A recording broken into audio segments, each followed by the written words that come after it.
ملائکەتەکانی الله جل جلاله ئیمان هێنان پێیان بە دوو شێوەیە.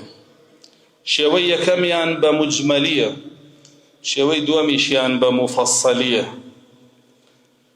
طبعاً ئەگەر بێت و بە پوختی بە مجمەلی ئیمانە پێیان هەبێ، ئەوە سوودێکی کەمتر ئەبینی لە ئیمانەکەت، هەتا وەکو بە تەفسیلی بە دوور و درێژی ئاگاداری تەواوی بابەتەکانی بی.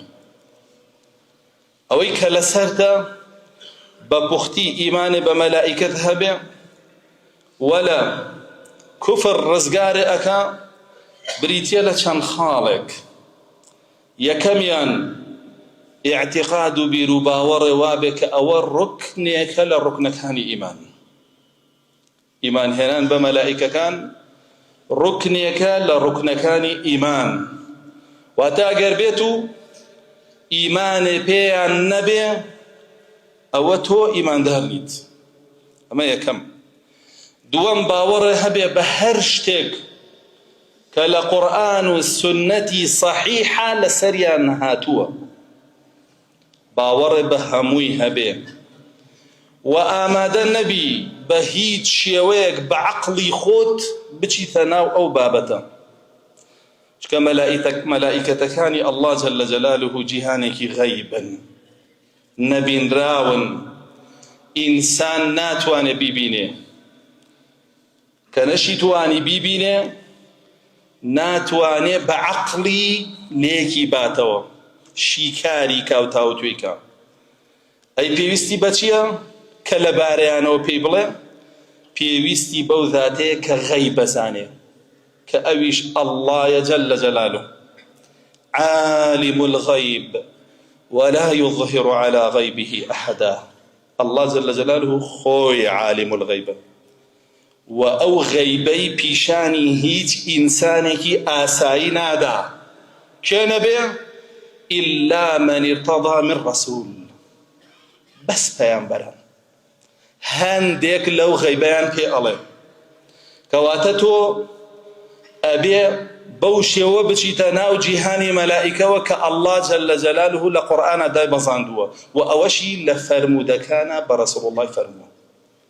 بۆیە ئەبێ باوەڕێ بە هەموو ئەوە هەبێ کە لەبارەیانەوە هاتووە لە قورئان و لە حەدیثە و بە هەموو شێوەی عەقڵی خۆتی لێ دوورکەیتەوە، چونکە ئەوە ئیشی عەقڵی تۆ نییە.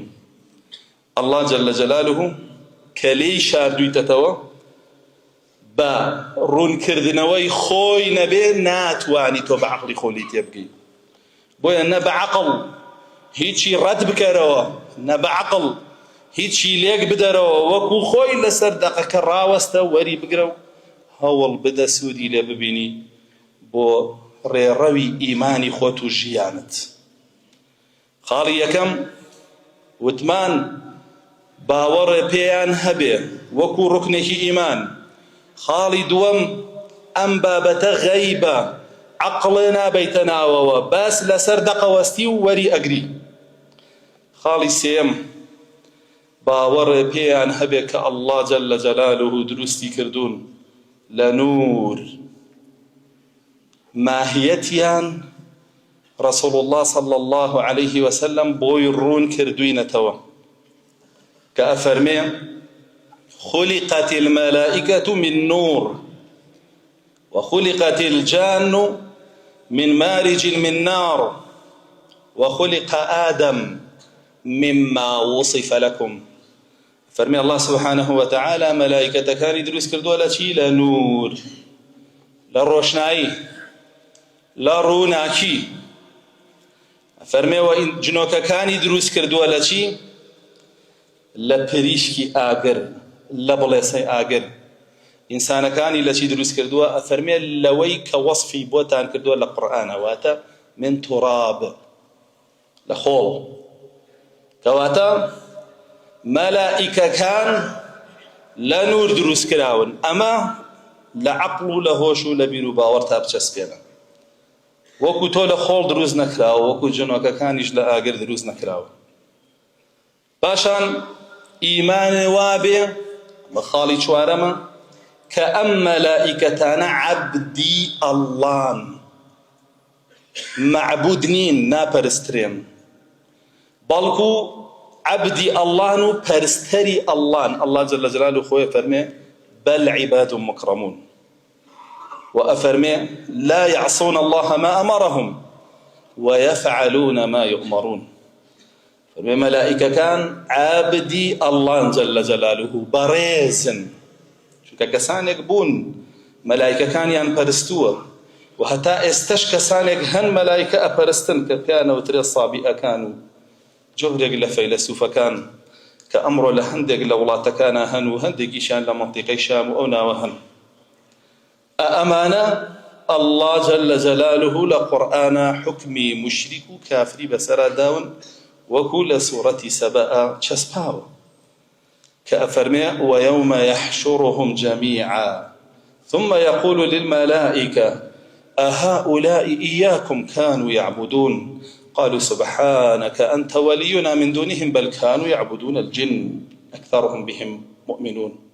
فرمي لروجي قيامة الله سبحانه وتعالى هموبنا وران حشرك باشان فرمي بملائكة كان آيا أوان ادعاء إيوة أكن إيوان پرستوا آيا وايا إيوان پرستوا أواني جفرمون ملائكة كان باكو بخوشي بوتو أي پروردگارم كإيما خومان بينين الرئيزي توه داوي پرستنمان بكين ياخد رازي بين بوي ككسيك بمان پرسته بلكو أنا جنوكي أنا پرست وإيمانيان بجنوك كان هنا بو كافر بوبون بتو ويا أبي قناعته وابي عبدي الله لفرماني درناچن هرشي أو فرماني بيكردون أنجام يدن ويفعلون ما يؤمرون. أما خالي شوارما كقرنجا آقاداري بي خالي بينجم ملائكة كاني الله جل جلاله بهيزن وتوانايان هيا شكلوا شيوي خوان بقورن بهر شيويك كالله جل جلاله إذن بدأ الريان بيبدأ. ملائكة كاني الله جل جلاله بهيستريني بونا ورانا بقول لهر جاك آمادا بن جن وشياطين لو جاك نامن شو درقتي أنا ينولي أنا ترسن راءك وأما ملائكة وأناي قوريني شكل شيوي خواني هي بإذن الله. رسول الله صلى الله عليه وسلم جبريل أبينا شش باليه وأشي بيني أبينا لشيوي الدحية كلبية يكيك الله الصحابة كان وديت لشيوي دشتكيك إشالنا الصحابة كان دانيشي وكوشون لفرمودي جبريل هاتوا الدينيان بورونا كاتوا.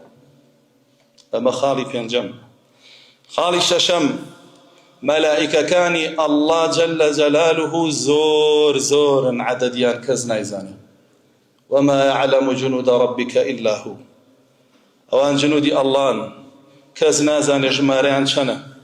رسول الله صلى الله عليه وسلم باسي آسمانك فرمي آسمان زختي كودوة تسر جير أكا خريك شق أبا حقيشيتي شق بله أطت السماء وحق لها أن تئط فرمي لبروي جي چوار پنجا إلا ملائكي كتيايا لسجدايا لركوعا لقيامها كواتا عدديان زور ناجمرين. والله سبحانه وتعالى باسي جهنم من بوكا كلا روجي قيامتها أهينري رسول الله صلى الله عليه وسلم أفرمي كي أهيني ملائكة كاني زباني جهنميهن بارزركاني أو كتشونا أفرمي لها 70,000 زمام مع كل زمام 70,000 ملكا.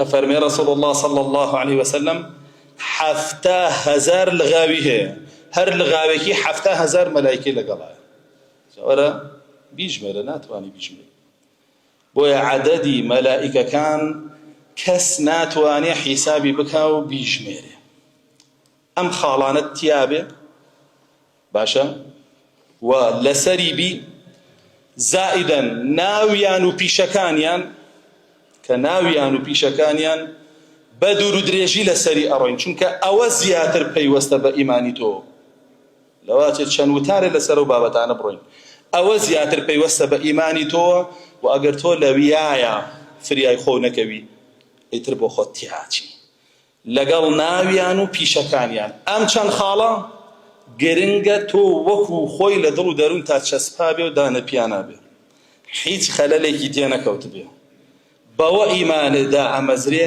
بە مەلائیکەکانی ئەڵڵا جەل جەلالوه